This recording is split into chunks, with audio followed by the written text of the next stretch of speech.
Hello and welcome to the Genuine Learning Blog. My name is Melissa Galasso, and today we're going to talk about a recent notification that came out of OMB that's going to impact many 630 year ends. So let's dive on in. So M 2026, so this is an OMB memo, is going to make changes to some of the existing memos that are out there. So M 2017, M 2020, and M 2011, which we have covered previously on our Genuine Learning blog, provided short-term relief due to coronavirus for uniform guidance related items.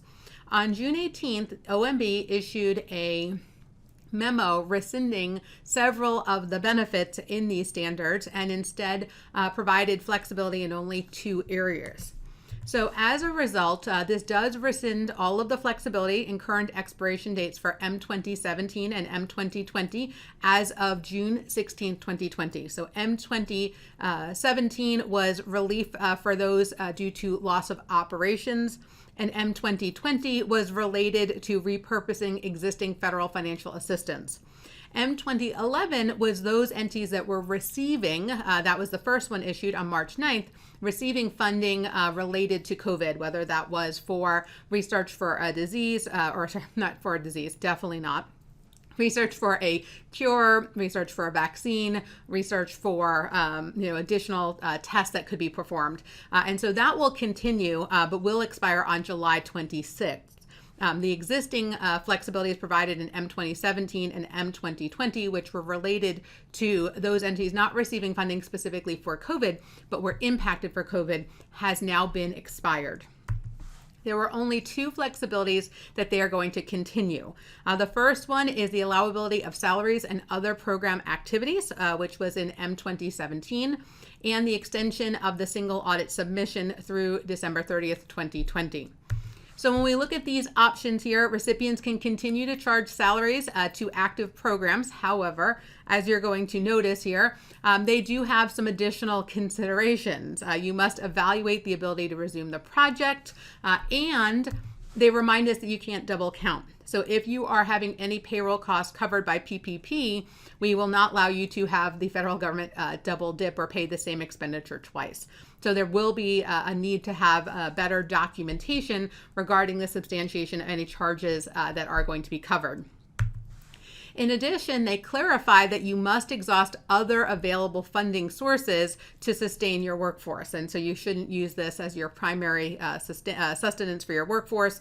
Try to renegotiate your rent, try to look for other cost savings as part of this process instead of trying to solely rely on the federal government here, right? So there are limited federal resources here that are available. So the goal is look for other funding before you try to use this to sustain your workforce.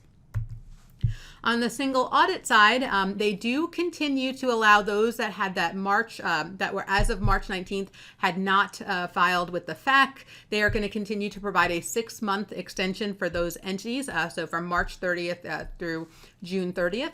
However, they are making some adjustments. If you had a normal due date between July 31st and September 30th, those now will only have a 3-month extension.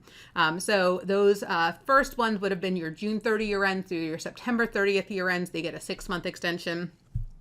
For your second group there, those would be your October 31st through December 31st, 2019. They are only going to get a 3-month extension.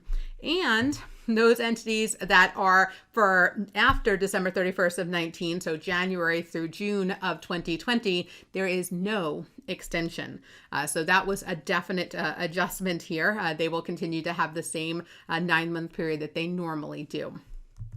In addition, OMB notified us that we do need to show these separately on the CFA. So in terms of reporting, the COVID-19 Emergency Acts expenditures must be identified separately on the CFA. So that was a little bit of a change, expiring some of those flexibilities that we have that the OMB issued as a result of COVID, and then following it up with just a very limited extension of those single audit due dates. And so the goal was to be temporary, and so they are very much making it very temporary as we move into our later in the summer. So hopefully this is a good little update to keep you aware of what flexibilities you still have left under those extensions. So thank you so much for joining me on the Genuine Learning blog, and I hope to see you on a future blog. Have a great day, guys. Bye-bye.